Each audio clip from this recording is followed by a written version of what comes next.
பிரச்சனைகள் நிறைய வருது. பிரச்சனைகள் என்றால் என்ன? குடும்ப பிரச்சனை, சம்சாரம் பிரச்சனை, சம்பாத்தியம், அதுக்கப்புறமா பண பிரச்சனை, இதெல்லாமே இருக்கும்.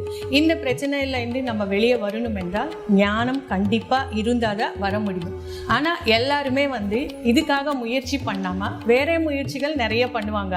அப்படி என்றால் பூஜை பண்ணுறது, பஜனை பண்ணுறது, ஸ்தோத்திரம், நமாஜு இந்த மாதிரி பண்ணுவாங்க. இல்லைன்னா இந்த ஜாதகம் சரியில்லை, வாஸ்து சரியில்லை சொல்லிட்டு அந்த மாதிரியும் பண்ணுவாங்க.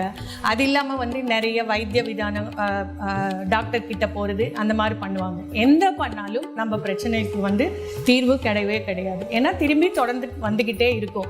இதுக்கெல்லாம் ஒரு சாஸ்வதமாக ஒரு தீர்வு கிடைக்கணும் என்றால் கண்டிப்பாக ஞானத்தினால மட்டும்தான் முடியும். ஏன்னா இந்த மாதிரி ஞானம் பற்றி நிறைய பேர் உலகத்தில் நிறைய பேர் இருக்காங்க. ஃபார் எக்ஸாம்பிள் ரமண மகர்ஷி, விவேகானந்தா, அதுக்கப்புறமா ராமகிருஷ்ண பரமஹம்சா, யோகானந்தா, வீரபிரம்மேந்திர சுவாமி, மலையாள சுவாமி, இந்த மாதிரி சொல்லிக்கிட்டே போகலாம். புத்தர், ஜீசஸ், கிருஷ்ணர், நம்ம பத்ரிஜி எல்லாருமே இந்த மார்க்கத்தில் வந்தவங்க தான். ஏன்னா அவங்க கிட்ட நிறைய ஞானம் இருக்கு. அந்த ஞானம்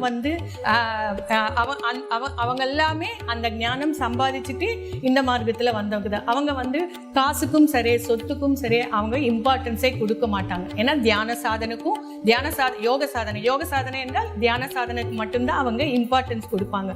ஸோ நிறைய சொத்து, காசு இருக்கிறவங்களோட, இந்த ராஜாக்கள், சக்கரவர்த்திங்களோட இவங்களுக்கு தான் நிறைய பேரும் புகழும் இருக்கு. ஏன்னா அவங்க கிட்ட அபாரமான அந்த ஞானம் இருக்கிறதுனால தான்.